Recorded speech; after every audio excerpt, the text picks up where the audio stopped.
Regresamos de la pausa, continuamos con todos ustedes en esta noche de miércoles en el Vértice, después de analizar con Miguel Padilla, el presidente de COAG, la última hora relacionada con el mundo de la agricultura, con el mundo de la ganadería, también con ese sector primario importantísimo para la comarca del Valle del Guadalentín. Ahora es turno de análisis, es turno de conocer cómo está la situación, no solo en la comarca del Valle del Guadalentín, sino también a nivel nacional e internacional, la última hora que nos deja la pandemia y sobre todo esa noticia que se conocía en las últimas horas, y es que el gobierno regional ha dado la autorización para que se cierren bares y restaurantes a partir del sábado. Una nueva vuelta de tuerca para el sector hostelero, para el sector de restauración, que va a pasar momentos complicados y momentos difíciles durante las 2 próximas semanas. Reacciones tanto del gobierno regional como de los diferentes representantes de la patronal hostelera, como Francisco Jesús Avellaneda, y también representantes de los diferentes consistorios, como es el caso de Diego José Mateos, el alcalde de la ciudad de Lorca, y Mari Carmen Moreno, la alcaldesa del municipio de Águila. Son necesarias esas ayudas inmediatas para un sector que ya está atravesando una fuerte crisis económica debido a esta situación de pandemia. No va a ser el único asunto que vamos a poner encima de la mesa. Mañana hay pleno extraordinario en el consistorio lorquino para analizar esas tasas, las ordenanzas fiscales que puso encima de la mesa el Partido Socialista. La oposición al completo va a rechazar esas ordenanzas. Veremos cómo se desarrolla ese pleno y lo analizaremos también aquí esta noche. Y por supuesto, a nivel internacional tenemos que centrarnos en esos atentados que se han producido en los últimos días en Centro Europa y por supuesto en una noche caliente que se ha vivido en Estados Unidos con esas elecciones.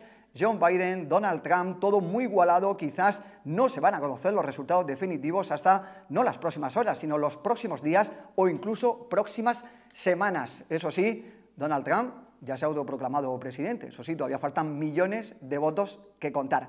Vamos a analizar todos estos aspectos y todas estas cuestiones con los habituales contertulios. Damos la bienvenida esta noche aquí ya en el plató de Comarcal Televisión, como pueden comprobar, a don Julián Guerencia, portavoz de la Ejecutiva Municipal del Partido Socialista. Julián, ¿qué tal? Buenas noches. Hola, buenas noches. Una noche caliente de las elecciones en Estados Unidos. No sé si la habrá seguido o no la ha seguido. Bueno, no las he seguido, las seguí hasta última hora de la noche y esta mañana, y todavía queda mucho por recorrer. Queda mucho por recorrer, sobre todo teniendo en cuenta al actual presidente de Estados Unidos, pues habrá mucho de qué hablar, mucho. Ya ha empezado hoy por adjudicarse la victoria de las elecciones, cuando parece ser que no tientan por ahí los resultados.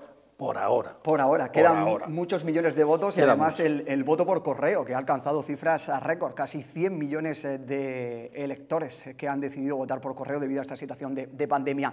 Y al otro lado de la mesa tenemos a David Torres del Alcázar, historiador, profesor. ¿Qué tal, amigo? ¿Cómo estás? Buenas noches. Buenas noches, bien hallado, encantado de estar aquí. Los blancos como los americanos, a lo grande, ¿no? Siempre. Hoy anunciando ese anuncio no te quepa duda. Que nos ha dejado a todos un poco perplejos con ese nuevo manto para la Virgen de la Amargura. Sin fecha, sin boceto, bueno, pero bueno. Esas cosas hay que hacerlas sin prisa, pero sin pausa. Hay que hacerla con tranquilidad, meditándolo mucho, hay que hacer una gran reflexión.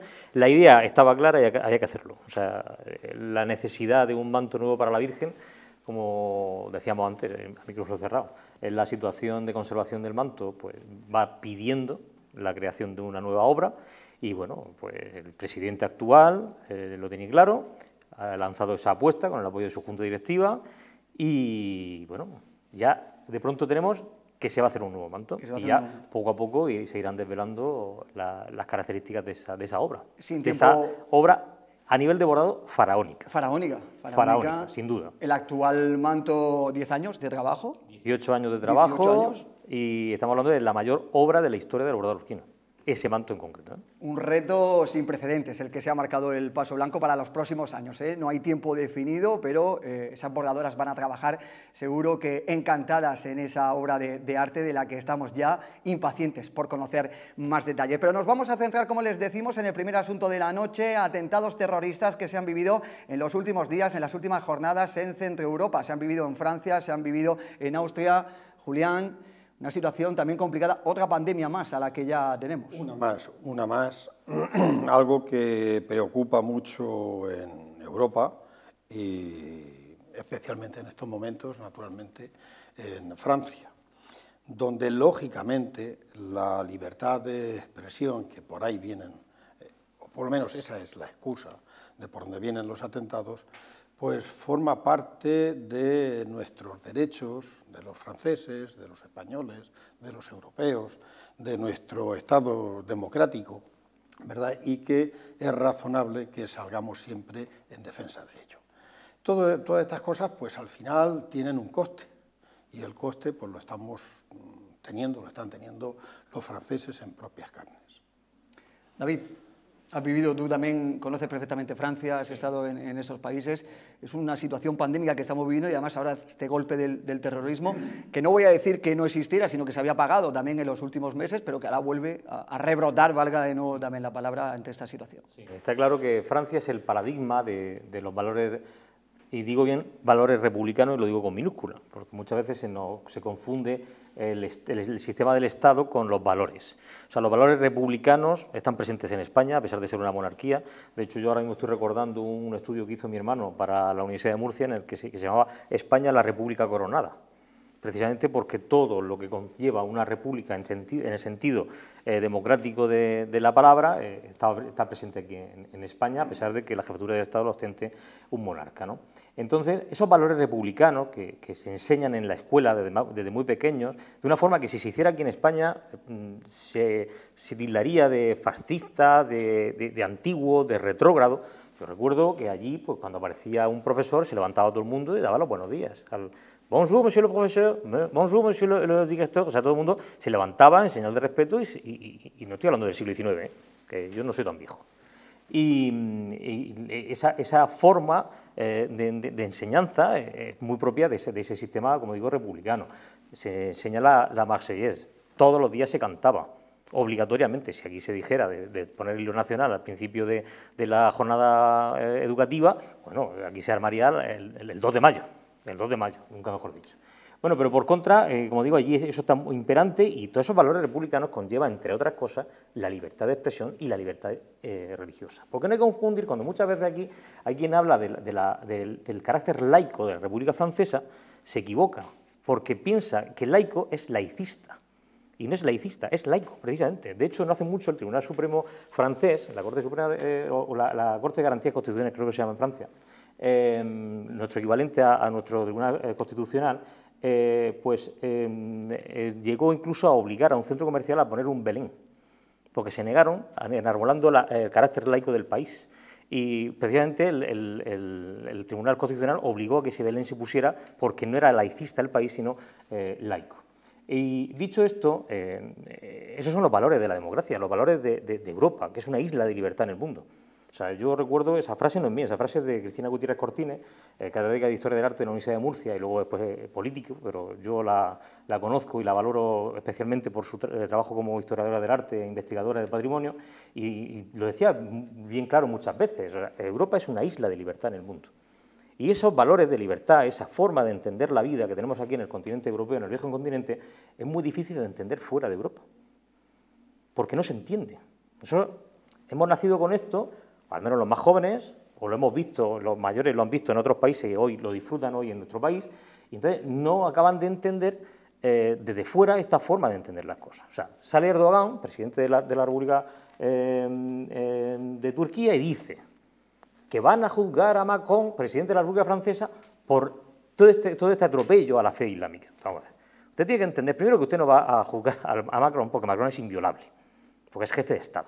Igual que lo es el rey de España o lo es el presidente de cualquier país, por su condición de jefe de Estado, no por ser rey ni por presidente de la República. Eso va a empezar. Y segundo, usted no va a juzgar a un país porque sus valores, en este caso republicanos, de libertad, de democracia y de libertad de expresión, choquen con los suyos, que además Turquía, yo recuerdo que yo fui por primera vez a Turquía, he ido unas 10 o 12 veces a Turquía, y la primera vez que fui a Turquía hace muchos años, y aquí era un país que era Europa.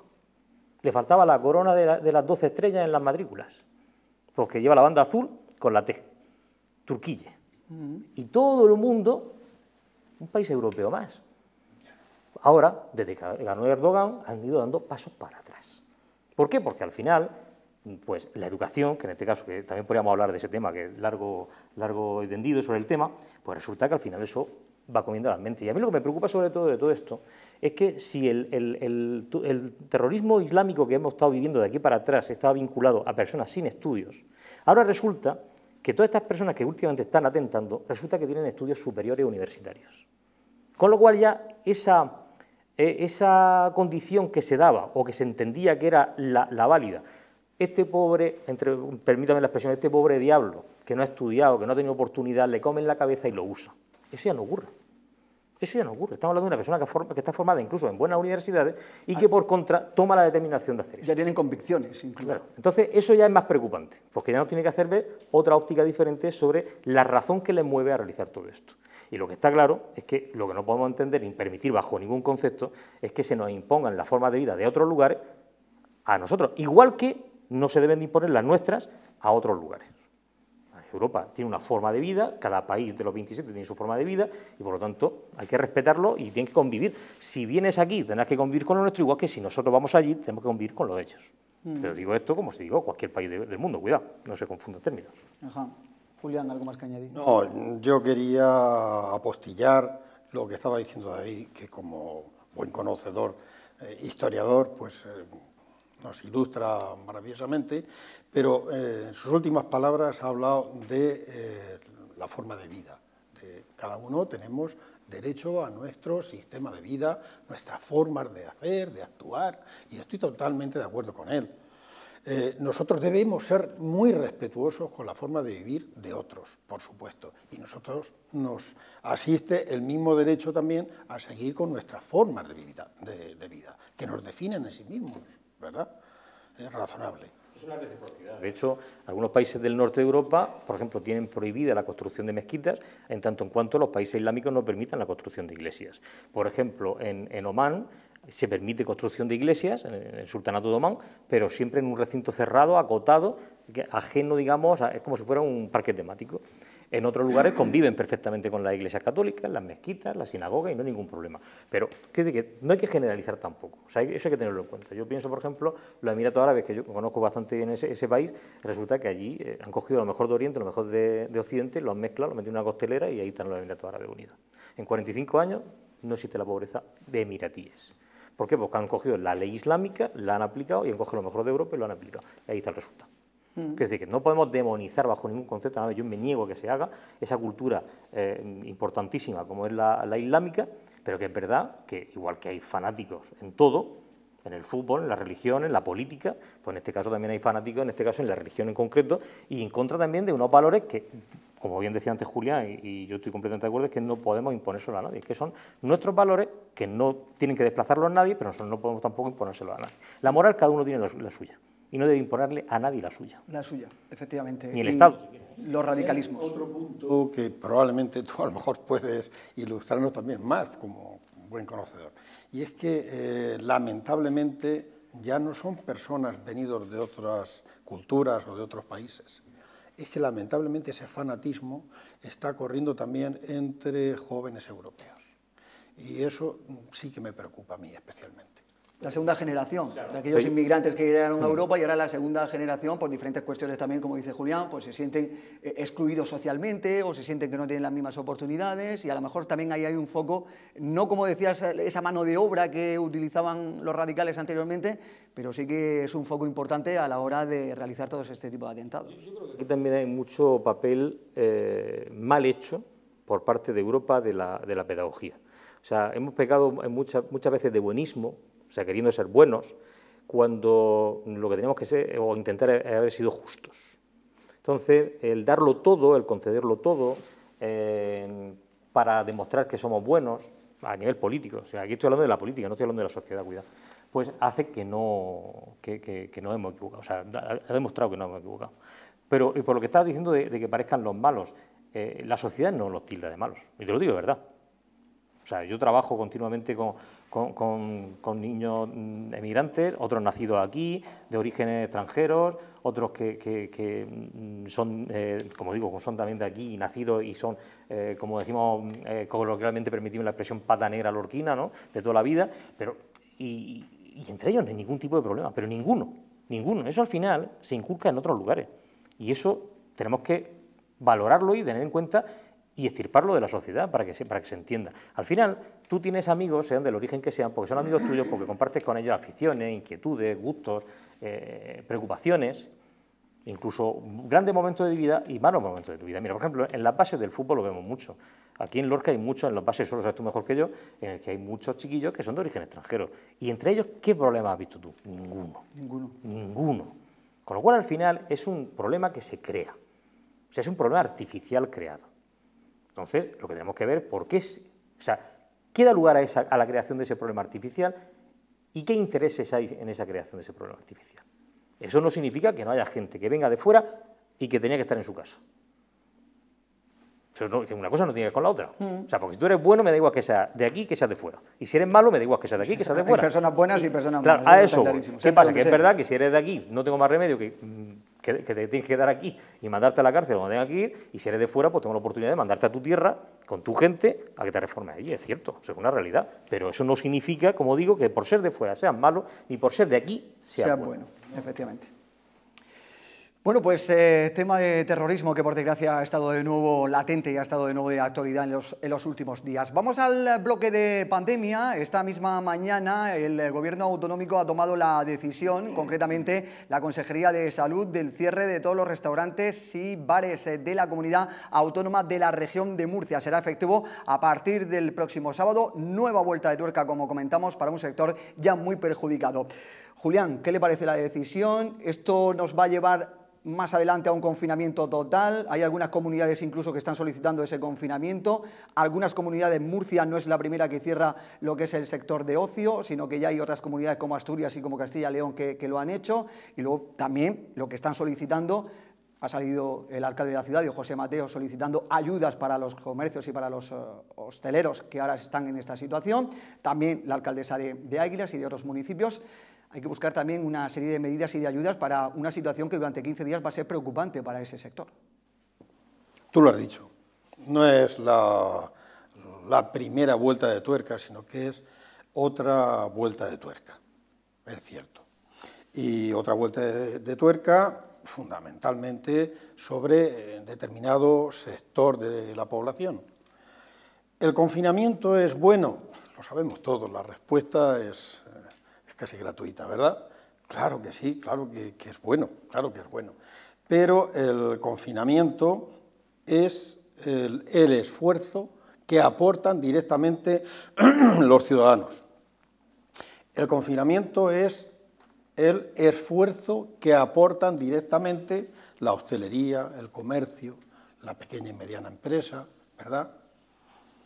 Los autónomos, los no autónomos, los que cogen también cada día, y como has hablado antes, de que hace un rato ha estado Miguel Padilla hablando de la agricultura, pues quiero también acordarme de todas aquellas personas que antes de que salga el sol están ya subidos en un autobús para ir a buscar su sustento.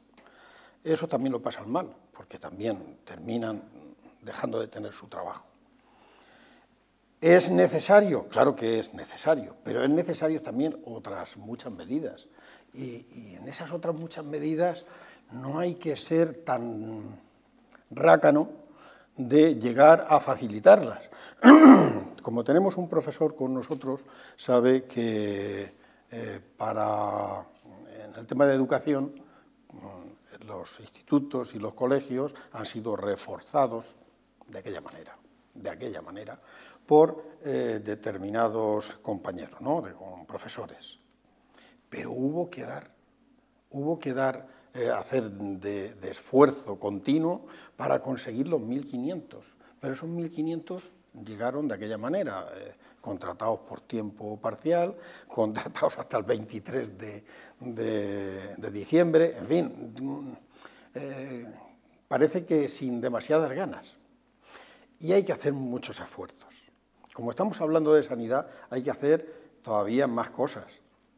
Si hablamos del esfuerzo de los ciudadanos, de los empresarios, de la pequeña y mediana empresa, de los hosteleros y demás, pues tenemos que hablar también de los esfuerzos que tiene que hacer la Administración y que lo tiene que hacer en su momento.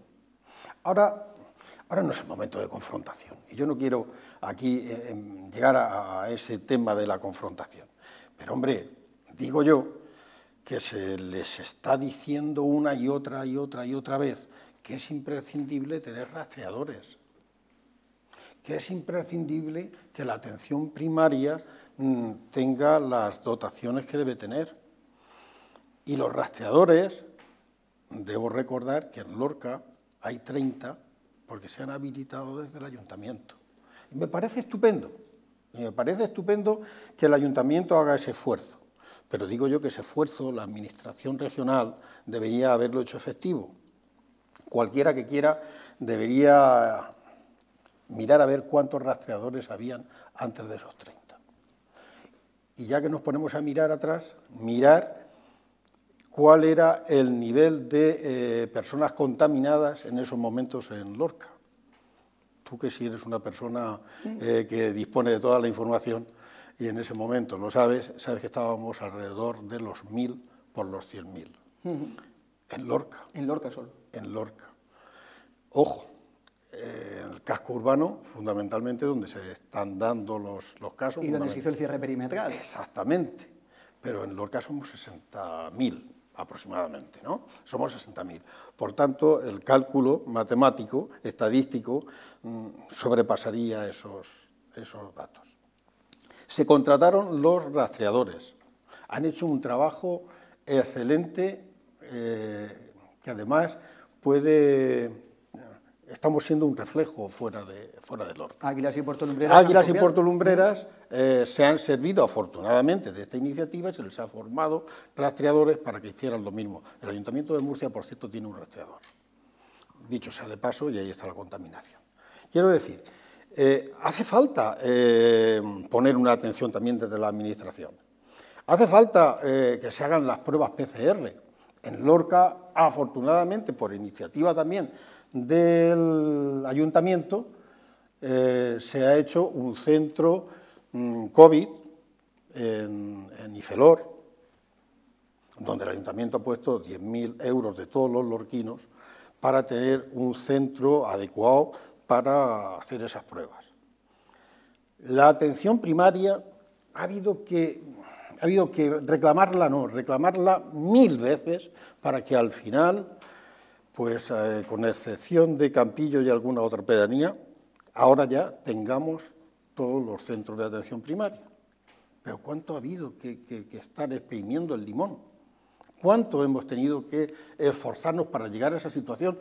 Y es una situación en la que no tendríamos que habernos esforzado absolutamente nada, sino que tenía que haberle salido directamente a la Administración de motu propio.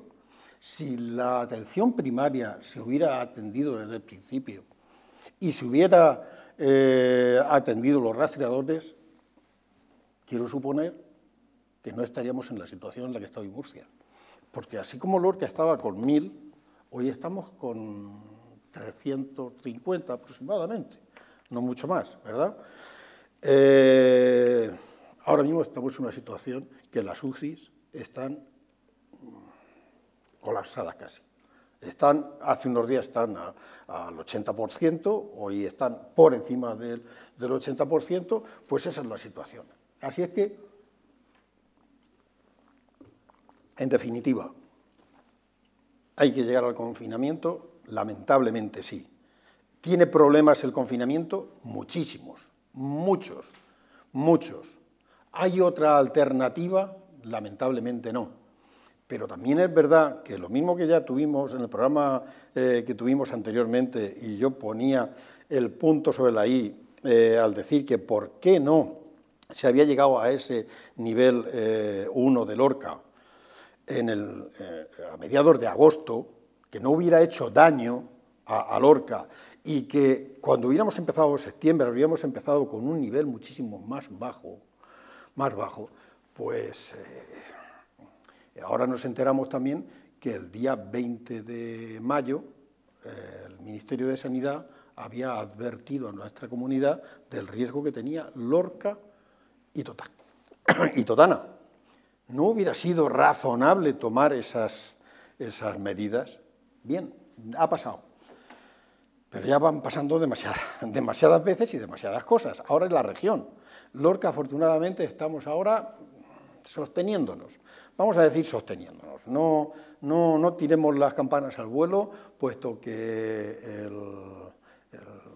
lo recomendable, según la norma europea, es que a partir de 60 por 100.000 se apliquen medidas y a partir de 260 por 100.000 sean medidas extraordinarias.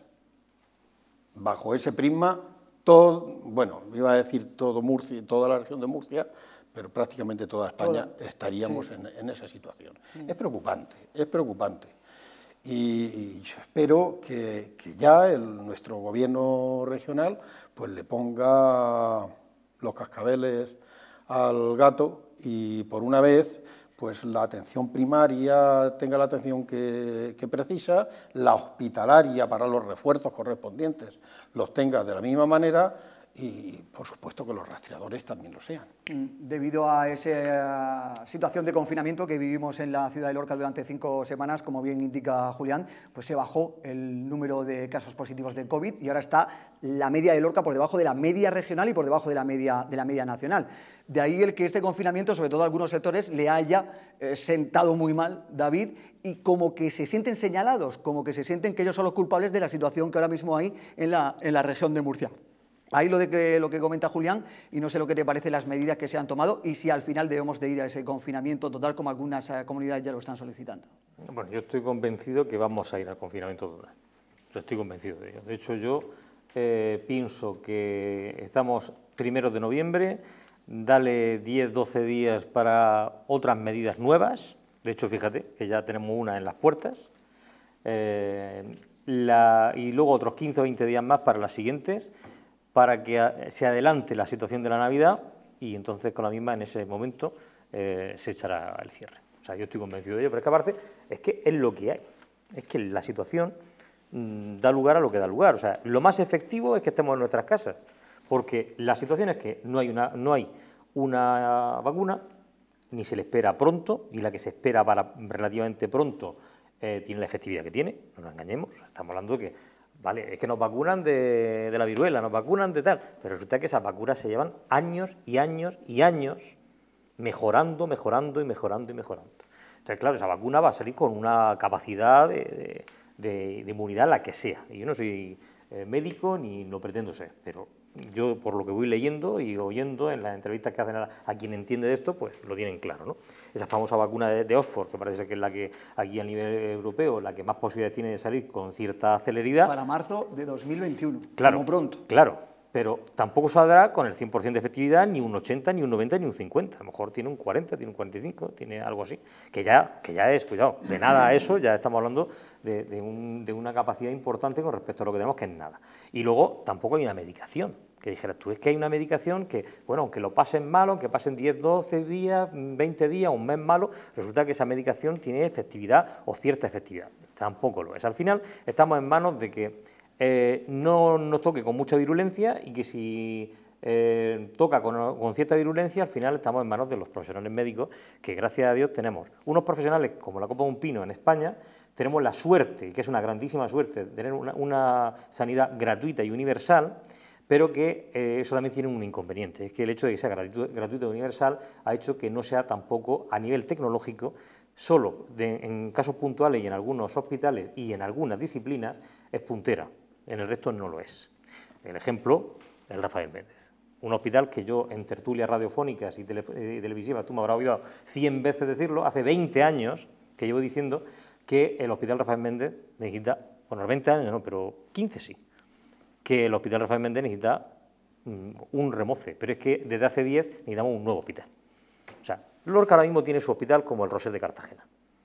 Y en el Roser de Cartagena, después de 100.000 parches, ya se dieron cuenta y hicieron un nuevo hospital que es Santa Lucía. Ahí también nos falta, creo que a los lorquinos, más reivindicación como a los cartageneros. O sea, Cartagena siempre ha sido reivindicativa, siempre ha sido... Mira, permítame la expresión, ese granito que le molesta a Murcia, claro. Y que todos los días y pim, y al final va cayendo la gotita, Claro, y al final se toman medidas. Claro, consiguen lo que... Y en Lorca, me incluyo porque soy lorquino y porque al final nos duele a todos, pero somos muy complacientes. Mira, o sea, es lo que tenemos. Si el terremoto pasa en otro sitio que en el Lorca, queman San Esteban. Si esto pasa en otra ciudad que no sea Lorca, queman San Esteban, el terremoto.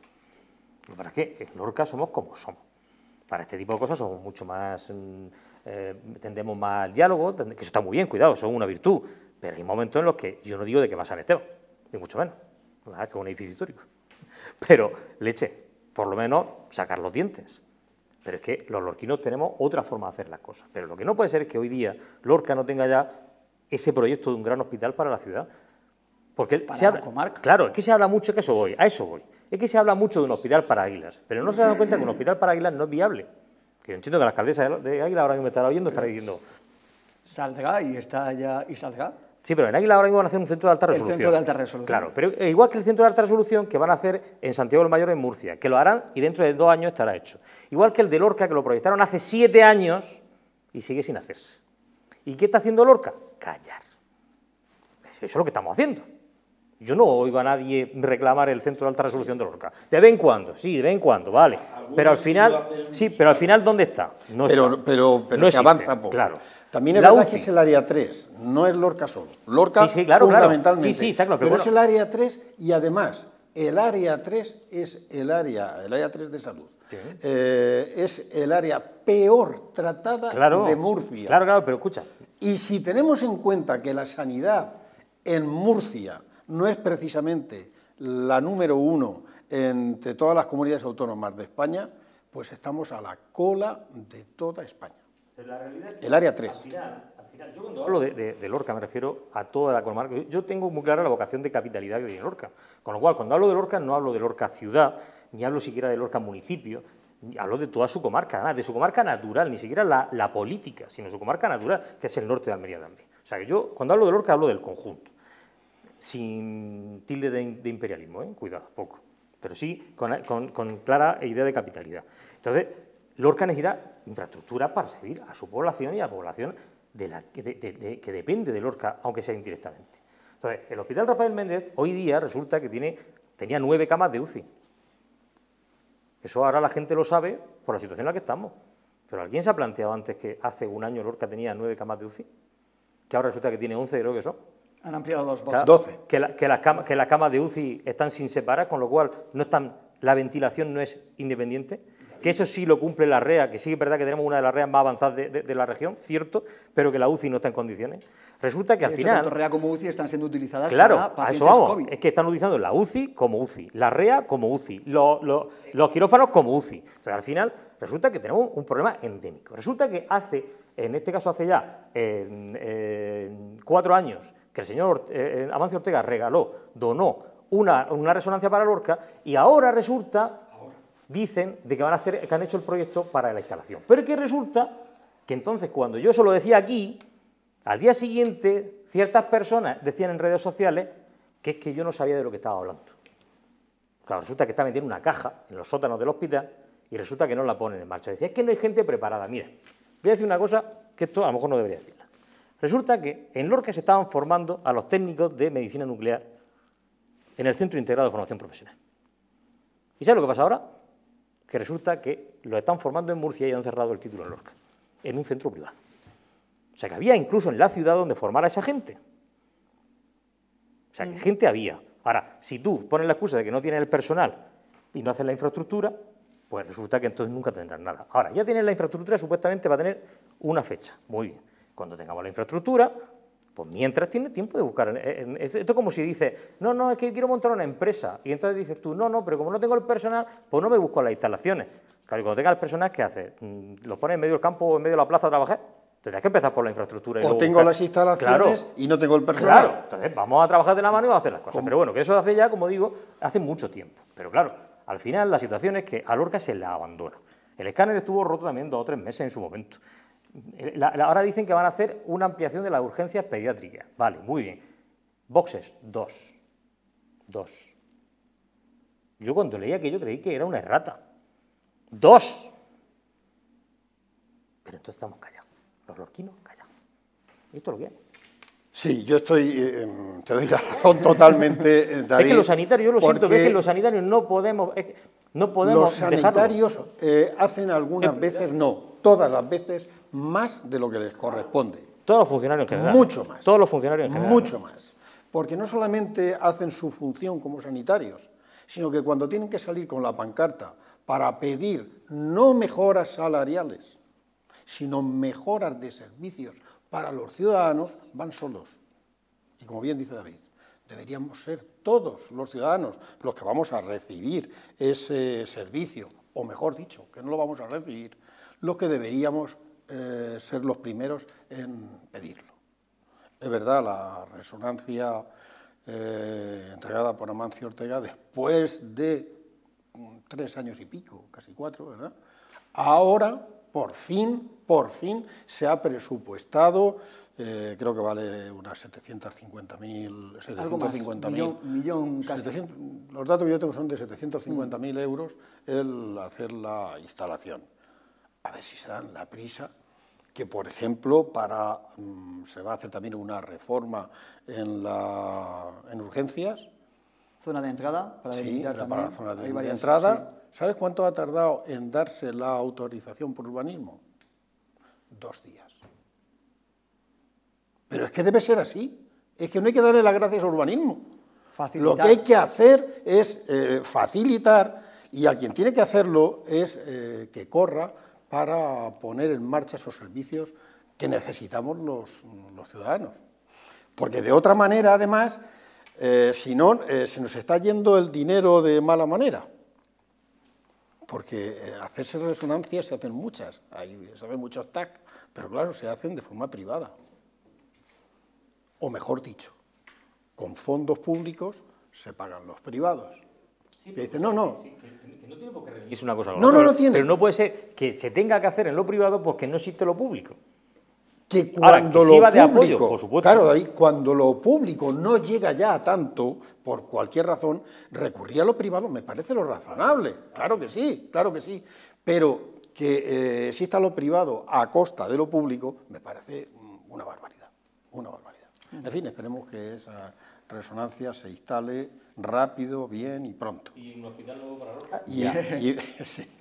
Situación sanitaria que también comentaba el alcalde de la ciudad, José Mateos, que no es preocupante, pero sí hay que estar alerta y sobre todo no bajar la guardia debido a los casos que se están produciendo en los últimos días. En Lorca, afortunadamente, con esa bajada, como comentaba Julián, debido a las medidas que se habían tomado. Medidas a nivel nacional es otro tema que también quiero tomar porque creo que es un asunto que debe de preocupar esos altercados, David, Julián, que se están produciendo en diferentes ciudades españolas, asaltos a tiendas, a establecimientos, utilizando ya lo que es las medidas que está poniendo en marcha el gobierno pues para realizar actos de vandalismo, de violencia, una situación compleja que esperemos que no vaya a más, porque aquí no hay que situar tampoco ni a la derecha ni a la izquierda, ni hay que situar ninguna ideología. Aquí se están aprovechando auténticas bandas de delincuentes. Aquí radicales y los gamberros del país. Que hay de todo. Hay delincuentes y hay de todo. Hay de todo. Y creo que casi no se le debería prestar tanta atención mediática porque consiguen lo que ellos quieran. Son 4 mataos que intentan dar la imagen de que están pegándole fuego al país. Y no es verdad. Porque la gente de bien, la gente de orden, con unas ideologías o con otras, ¿qué más da? No están por esa función. De ninguna de las maneras. Estos son, pues, 4 exaltados, o como yo decía al principio, 4 gamberros que, bueno, como ya los bares los tienen cerrados, los botellones no lo pueden hacer, pues se divierten así. Esperemos que ese movimiento de este tipo de personajes, que corre a veces por distintos lugares en Europa y que van de un país a otro, no acaben aterrizando en España. Pero por lo demás, pues yo creo que son sencillamente 4 exaltados que supongo que las fuerzas de orden público sabrán tenerlos a buen recaudo. Y aquí también lo que hay mucho de falta de valor de lo público, o sea, de lo que es el valor universal y el valor de lo colectivo. Y de tocar el bolsillo, a quien hay que tocarlo. Claro. Sí, eso lo decía yo no hace mucho, aquí en esta mesa virtual desde mi casa, que muchas veces se nos olvida una cosa y dicen, no, es que no ponen suficientes multas. Muy bien. Pero es que resulta que un chiquillo de 15 años, que va así que una mascarilla, esta mañana he visto un montón, por la calle. Y ahora a la vuelta del trabajo también he visto otro montón, que van sin mascarilla, la llevan de babero. Y resulta que, por la que está cayendo, resulta que ese chiquillo de 15, 16, 17, 18, 20, 21, da igual, que le ponen la multa, esa multa la paga papá. Claro. Entonces ese nene no le da valor a ese problema, a esa multa. La paga papá en el caso de que claro, la pague papá. Claro, pues sí, a veces sí. A lo mejor el Estado es el que se hace directamente pero al que le buscan las cosquillas, si se la buscan a alguien, no es al nene, es a papá. Sí. Entonces resulta que papá coge y al final responde como puede. Entonces el crío no tiene ningún tipo o sea, no le da valor a esa problemática o a esa multa que le han puesto. ¿Vale? Y luego después, entonces yo entiendo que al mayor de edad, irresponsable y directo, que no vive con papá, sino que vive solo, pues que le ponga la multa a él, y al que no, que se la pongan también al nene buscando otro resorte. Habrá que cambiar la normativa para que ese crío pues, tenga, como digo yo, pues, tendrá que recoger los restos del botellón del amigo, tendrá que ayudar a recoger basura, tendrá que podar árboles, tendrá que pintar barandillas de los jardines, que estaría Lorca preciosa. ¿Vale? O sea, ese tipo de cosas, yo creo que no pasa nada, porque no se le va a caer los anillos al nene. Trabajos sociales. Claro, por eso digo, que vaya acompañando a los ancianos. Ahora a lo mejor no es el momento, pero ya llegará el momento, que estas cosas, todo tiene su momento, ¿no? Y de menores ha hecho eso. Sí, claro, pero bueno, pero bordeando la ley, o sea, con los pies dentro de la ley, pero a lo mejor sacando la mano. Entonces, todo eso hay que verlo, ¿no? Entonces, eso por un lado. Y por otro lado, aquí falta mucho, como digo, concienciación de lo público. Pero claro, en un país en el que la ministra dice que el dinero público no es de nadie, pues entonces tenemos un problema. O sea, es un problema social. O sea, España tiene un problema social en ese aspecto. No se valora lo público. Eso decía la educación esa republicana que yo recibí en Francia, lo público era prioritario, porque era lo de todos. Y voy a poner un ejemplo concreto. Cuando el terremoto, por lo que hemos sacado antes, yo recuerdo que hubo cierta polémica sobre el hecho de que se actuara en los monumentos. Eso lo recordamos todos. En los monumentos lo que se hizo fue apuntarlos para que no se cayeran. Y después, lentamente se han ido recuperando. Y son valores para la ciudad. Motores económicos, si no estuvieran cerrados a cal y canto algunos de ellos, eso habría que ver también qué pasa con eso, pero eso al final genera riqueza. Pero más allá de eso, resulta que son los recuerdos colectivos de todos. O sea, tiene ese sentido de que es de todos. Y cuando una sociedad se plantea, no digo restaurarlo en el primer momento, pero sí evitar que se caigan, y después, cuando ya tengamos a la gente en sus casas, ponernos a recuperar esos monumentos, que es verdad que en Lorca la mayoría de esos monumentos son iglesias, es cierto, una ciudad que tiene un patrimonio religioso importantísimo. Pero ahora pregunto yo, ¿es que los lorquinos no íbamos a llorar a moco tendido, como se dice aquí en Lorca, si se cayera el castillo? Claro, es el símbolo de la ciudad. Yo recuerdo que en el terremoto yo corrí por todos los monumentos de Lorca y donde yo me pegué la panza horas del siglo abrazado a mi hermano fue a los pies de la Torre del Espolón, cuando la vi rajada arriba abajo. Entonces, al final, son los recuerdos colectivos los que nos identifican a todos. Que tomamos la curva esa que hay por la zona de Alhama y vemos al fondo la Torre Alfonsina señoreando el Guadalentín y decimos, ya estoy en casa. Ya estamos en casa. ¿Qué es así? Es así. Es así. Lo que pasa es que esta gente, dándote la razón totalmente lo que has dicho de lo público, ¿verdad? Pero no, es que no se conforman con eso. Porque están sin educar, porque no le han enseñado esos valores. No le han enseñado el valor que tiene. España está en una crisis de valores, se habla de crisis económica, de crisis social, de crisis sanitaria, y se nos olvida la gran crisis que España viene arrastrando años, que es la crisis de valores. No se valora lo público, lo social, lo colectivo, lo institucional, y todo eso se ha despreciado por completo, porque se ve trasnochado, y no se dan cuenta que eso al final tiene que volver porque es todo eso que estoy diciendo, no estoy hablando de régimen anterior ni muchísimo, no, estoy hablando de los valores tradicionales de Europa. Tienen que volver. Es que revientan los escaparates de locales, claro. Es que roban en esos locales, es que arruinan a los que tienen estos locales, es que le quitan el trabajo a las personas que trabajaban en estos locales y que tienen que cerrar. Es grave eso que hacen. Efectivamente, por lo que decía David, por una falta de respeto hacia lo público y por una falta de respeto también hacia la propiedad de los demás. Que al final esa propiedad es también propiedad de todos, porque revierten todos. Y de la violencia a nivel nacional a violencia en Lorca, los vecinos sobre todo de la barriada de San Cristóbal pues han tenido durante los últimos días la verdad que varios incidentes, son ya varias semanas, varios meses podemos decir. De hecho, una de las promesas electorales del Partido Socialista era la ubicación, Julián, de ese cuartel en la zona, en la barriada de San Cristóbal. Mañana, en ese pleno en el que se va a analizar lo que son las tasas, se ha presentado una modificación presupuestaria de 1,2 millones de euros por parte de José Mateos. Dentro de los diferentes proyectos que hay se encuentra el traslado del transformador eléctrico de la Viña, también hay otra serie de baterías de proyectos dentro de ese 1,2 millones de euros, pero también está la apertura del cuartel de la Policía Local, pero todo supeditado a la aprobación de esas tasas por parte de la oposición, que ahora mismo toda la oposición, o Vox, Izquierda Unida, PP, van a votar en contra y que presentan otras tasas. Julián. Bueno, yo no sé si toda la oposición va a votar en contra o habrá quien se lo piense, o en fin. Bueno, está también efectivamente, de última hora puede haber algún movimiento. Puede haber de todo, puede haber de todo.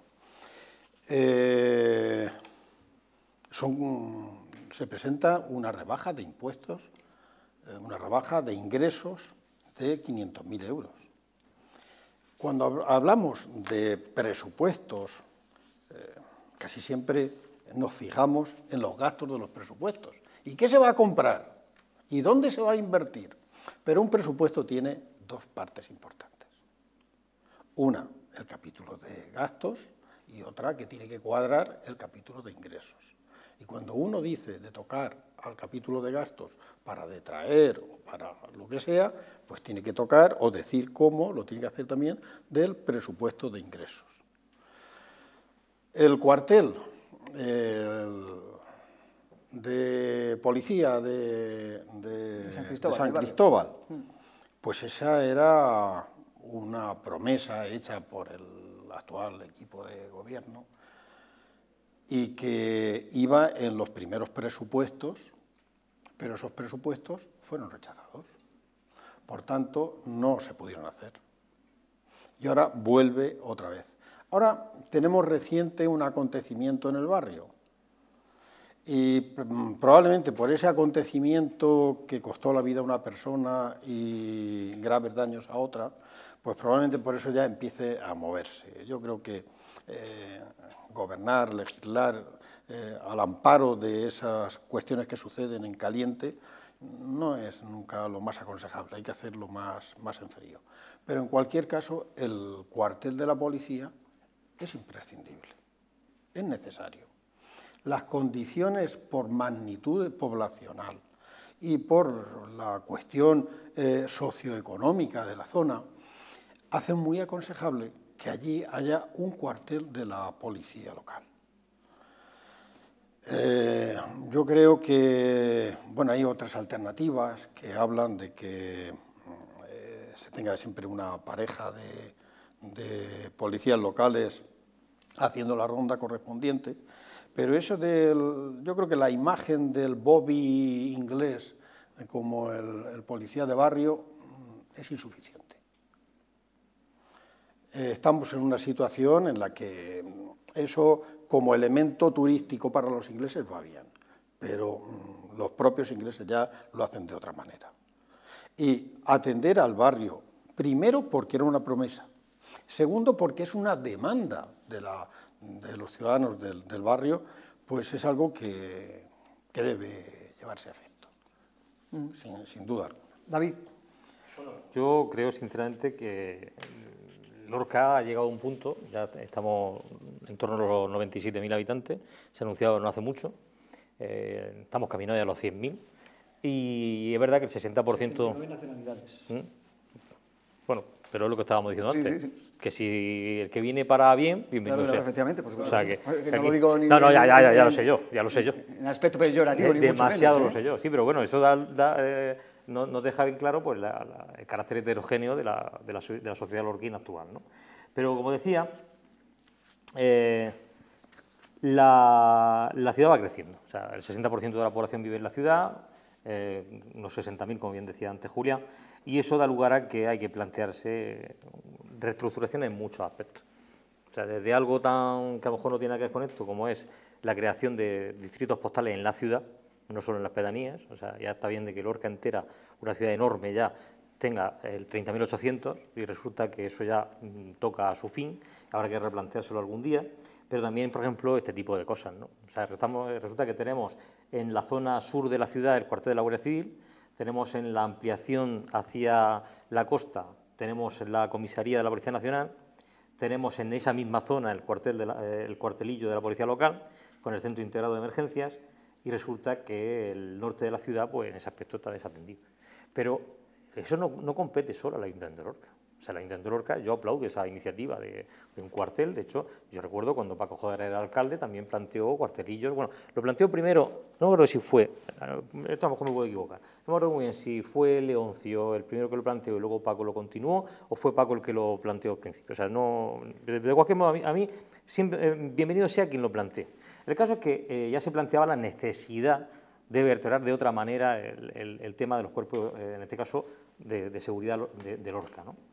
Pero también es verdad que habrá que replantearse también a nivel nacional esa estrategia. O sea, en este caso la delegación del Gobierno tendrá que plantearse cómo es la situación de la ciudad, cuál es la situación del municipio. El municipio no crece en territorio, pero es un territorio enorme, lo sabemos todos.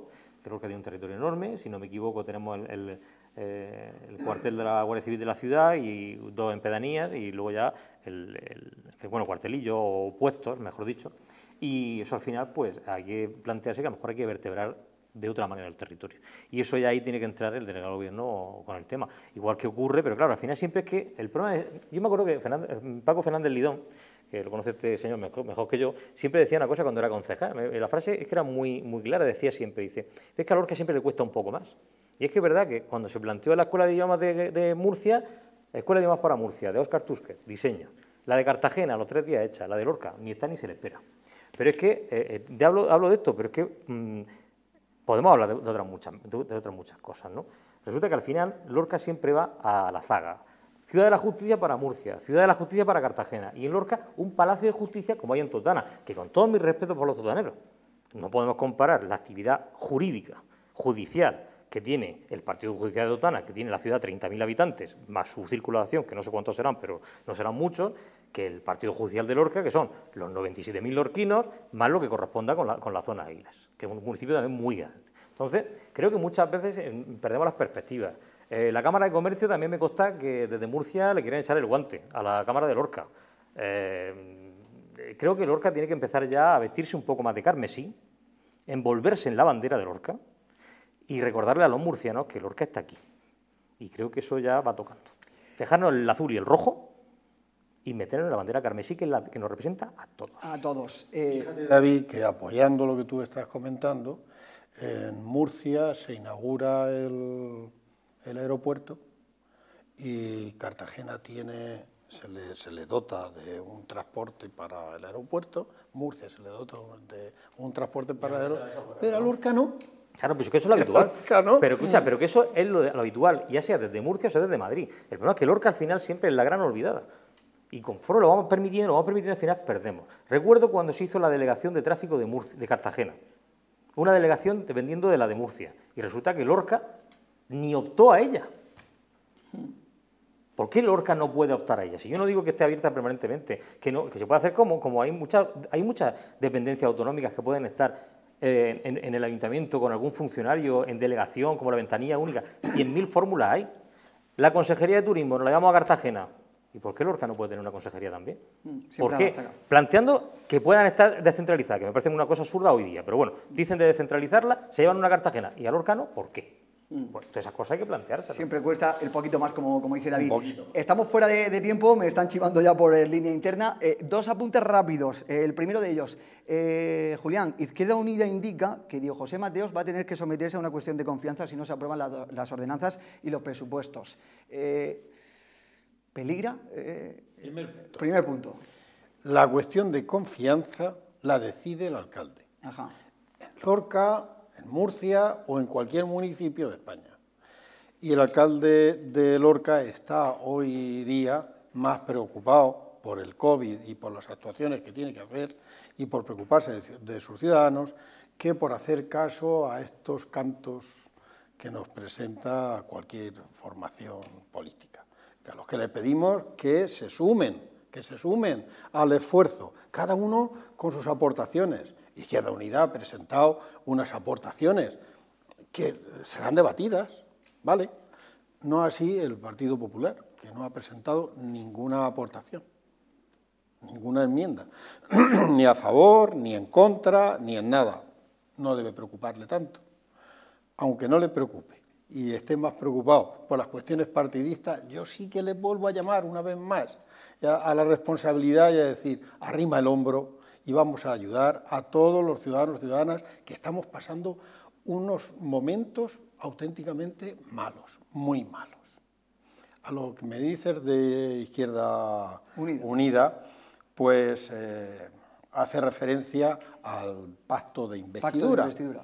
Bueno, vamos a ver cómo se lee esto. ¿Y esos porcentajes? Porque según nuestros datos, pues ha llegado a cumplir el 60%. 60%. Izquierda Unida dice que se ha incumplido el 86%. O el 85%. Incumplido, me da igual. Se ha incumplido. Sí, se ha hecho. Bueno, vamos a ver si nos ponemos de acuerdo, vamos a ver si hablamos. Lo que pasa es que se convoca una reunión. De hecho, cuando se hace el pacto, hay te animo a que lo mires, verás como hay un párrafo en el que dice, marca unas fechas para revisarlo, como es razonable, y dice, 2 concejales, Izquierda Unida tiene nada más que 2 concejales de cada partido, de Izquierda Unida y del PSOE, se reunirán para hablar de la evolución del pacto. Se adjuntó el documento por parte del Partido Socialista. Lo que pasa es que Izquierda Unida consideró una falta de respeto el que no fuera el alcalde de la ciudad. Pero en el pacto dice 2 más 2 se reunirán. Y efectivamente van, y no van 2 cualquiera. Va el secretario de organización y la vicesecretaria general. No son suficientes. A su vez concejales. Para Izquierda Unida no. Y sin embargo en ese momento pues se levantan y se marchan. Bueno, yo no termino de entenderlo muy bien, ¿eh? No lo entiendo del todo. No sé al final qué es lo que se pretende. ¿Qué gana Izquierda Unida con unirse a los postulados del Partido Popular? Primera pregunta. No sé, yo no le encuentro respuesta, ¿verdad? Segunda pregunta. ¿Qué pretenden los actuales concejales de Izquierda Unida haciendo esta presión? Vamos a imaginarnos, que no va a ser así, pero vamos a imaginarnos que el alcalde hiciera el voto de confianza, ¿verdad?, y saliese derrotado. Ahora hay que elegir otro, ¿no? ¿Izquierda Unida a quién va a apoyar? ¿Al candidato del Partido Popular? La siguiente pregunta es, ¿los votantes de Izquierda Unida de verdad quieren eso? Yo lo dudo. Yo lo dudo. Estrategias. ¿Estrategias de quién? ¿Y para qué? Las estrategias está bien hacerlas para cumplir objetivos, pero no en vano. Cuando uno está en política se hace todo lo que se puede, pero no todo lo que se quiere, sobre todo cuando no se está en mayorías, ¿verdad? Bueno, pues si no se está en mayoría, uno se tiene que guardar parte de su programa, tragarlo y modelarlo para cumplimentar a los demás. Y Izquierda Unida debe entender eso también, que tiene 2 concejales importantísimos, o mejor dicho, tan importantes como cualquiera, ¿verdad? Y que pueden hacer aportaciones, hasta ahí podríamos llegar, naturalmente, hay que debatirlas y hay que llegar a donde se pueda llegar, ¿verdad? Pero esa presión yo no termino de entenderla. Para terminar, me van a matar, pero para terminar, elecciones en Estados Unidos. Joe Biden y Donald Trump. Bueno, ¿qué sensaciones tienes? Esto va para largo. Esto hoy por hoy Donald Trump se ha autocoronado como Napoleón, literalmente, porque además os recuerdo que Estados Unidos tenía esa previsión cuando George Washington. El caso es que ya está demonizando desde el primer momento, desde el minuto 1, el voto por correo, porque sabe que a priori le va a perjudicar. Luego después podrán venir las sorpresas, cuidado, porque además esto nunca me lo han cerrado, o sea, digo, esto es un melón cerrado, y más en Estados Unidos, que es una sociedad muy inestable. Pero lo que sí que demuestra es que al final los populismos están triunfando. O sea, al final tú te encuentras que tienes aquí en España tenemos a Vox, que son populistas de derecha, y tenemos a Podemos, que son populistas de izquierda. O sea, que al final esto es lo mismo. O sea, son los mismos perros pero con diferentes collares. Son populistas unos y otros. Y Trump es una serpiente encantadora, que era un encantador de serpientes, cuidado. Le daba por debajo 10 puntos y está claro, pero al final él protege a los grandes y engaña a los pequeños. Y los pequeños, por contra, se dejan engañar por lo que estoy diciendo, falta de cultura. Al final hay que educar a la gente. Y la educación es la que al final mueve el mundo. Si un ciudadano estadounidense tuviera ese criterio que le da la visión global de las cosas a través de su educación, pues a lo mejor se replantearía muchas de las cosas que están diciendo Donald Trump. Pero te voy a decir más, al menos le votaría en conciencia. No engañado. No engañado. Trump, efectivamente, como dice David, es un populista, bien, pero es un populista republicano al servicio del conservadurismo. Y que la derecha y la extrema entiendes derecha, muy no hay bien más, no hay más. Ahí no hay de izquierda. historia, La izquierda ahí no existe. sabes que cuando hablo de que es un republicano al servicio del conservadurismo, no es lo mismo el conservadurismo que el republicanismo. No es lo mismo. El conservadurismo es quien está dominando ahora, además, el republicanismo en Estados Unidos, pero representa al poder por el poder, a las grandes fortunas y nada más. Y este está haciendo, su función. Me viene un apelativo que no quiero decirlo, pero voy a comprometerme en una cosita. Como estamos aquí ya y vamos a finalizar, sí. La próxima vez que vengamos, ya... A lo mejor todavía no hay. Eso es, lo mismo no, pero igual. Yo voy a apostar en esta a que va a ganar Biden. Sí. Pues yo sí te digo una cosa, que por lo menos va a aprovechar el control que tiene de la Cámara de Representantes, sí, que es la que tiene que tomar decisiones sobre este tema, sí, va a aprovechar el poder que tiene, que no es control, pero sí gran poder que tiene sobre la Corte Suprema de allí, que fíjate lo democrática que es de por vida. O sea, que tela, ¿eh? O sea, es que hay una cantidad de cosas en Estados Unidos que no se pueden entender. Pero yo creo que esto no ha hecho más que empezar. Por eso ha puesto a la presidenta ahora. Cuando claro, antes criticó el que se pusiera y pararon a los demócratas para que no la pusieran. Y los demócratas pararon. Pero si al final y lo dejaron y dijeron, no, el siguiente presidente que sea el que lo elija. Pues esta receta no le ha servido a él. Al final pasará lo mismo que aquí en España, que Europa no ha tirado las orejas por el tema del Tribunal Supremo, por el Consejo General del Poder Judicial, y ahí al final tiene el mismo problema. Está politizada la justicia porque el Ejecutivo mete la nariz en todos sitios. Lo que sí está claro es que aquí también se ha partido el tablero, ¿eh? Está todo muy dividido, republicanos, demócratas, por miles de votos. Se va a decidir quién va a ser el presidente de por ahora, una de las grandes, y una de las grandes potencias del mundo. Iba a decir la primera, pero es que China ya ha pasado ahora mismo a todas. Por la derecha, o por la izquierda, no sabemos muy bien. Por todas partes. Julián, muchísimas gracias por estar con nosotros. A vosotros. Un placer. David, muchas gracias por estar con nosotros. A vosotros siempre, un placer. A todos ustedes les emplazamos el próximo miércoles a más análisis político, económico, social, aquí en El Vértice. Que pasen una feliz noche.